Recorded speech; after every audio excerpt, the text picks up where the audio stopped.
अगर आप भी चाहते हैं SPG म्यूजिक एंटरटेनमेंट का वीडियो सबसे पहले आप तक पहुंचे, तो लाल बटन को दबाकर चैनल को सब्सक्राइब करें और साथ में बेल आइकन को दबाना ना भूलें।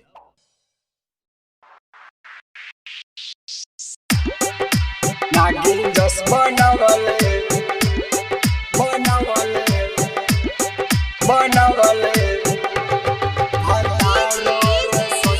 Kosami Digital Recording Studio, Shivra. नागिन जस बनावले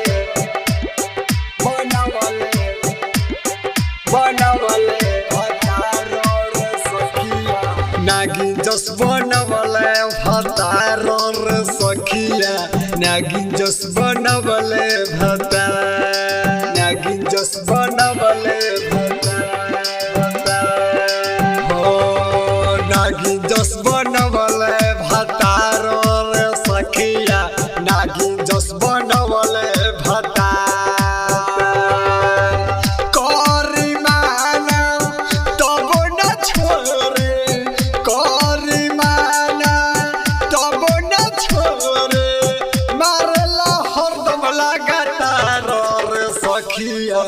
नागिन जस बनवले भतार रे सखिया नागिन जस बनवले भतार नागिन जस बनवले भतार रे सखिया नागिन जस बनवले भतार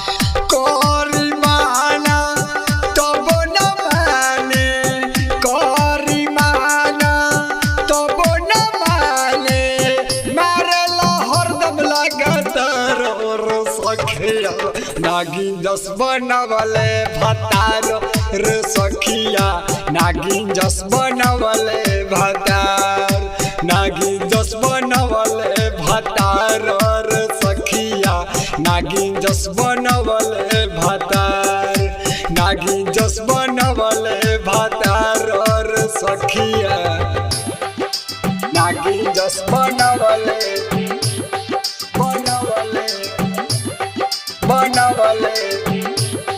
भतार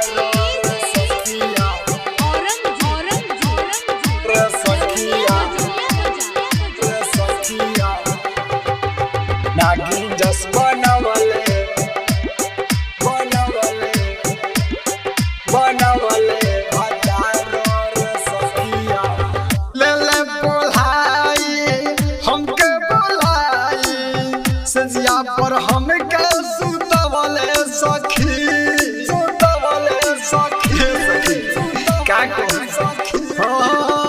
ले बोलाई हमके बोलाई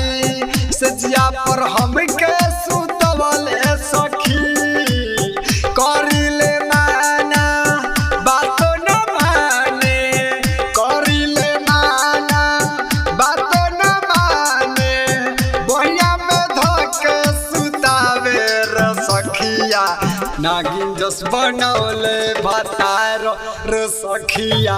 नागिन जस बनवले भतार नागिन जस बनवले भतार रे सखिया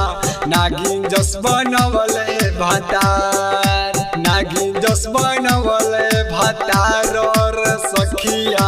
नागिन जस बनवले भतार नागिन जस बनवले भतार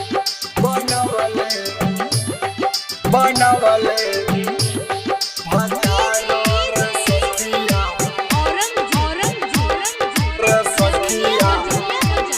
रे सखिया नागिन जस बनवले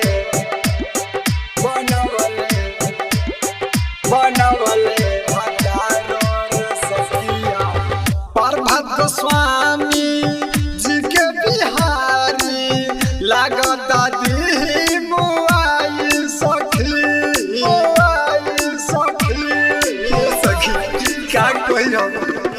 प्रभात गोस्वामी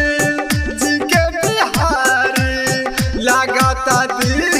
मुआई सखी सोहनी दिली पावा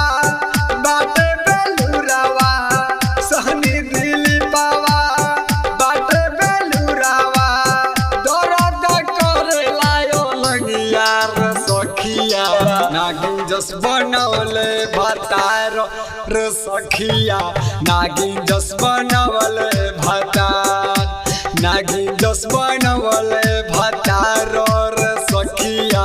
नागिन जस बनवले भतार नागिन जस बनवले भतार रे सखिया नागिन जस बनवले भतार Goswami Digital Recording Studio, Shiv.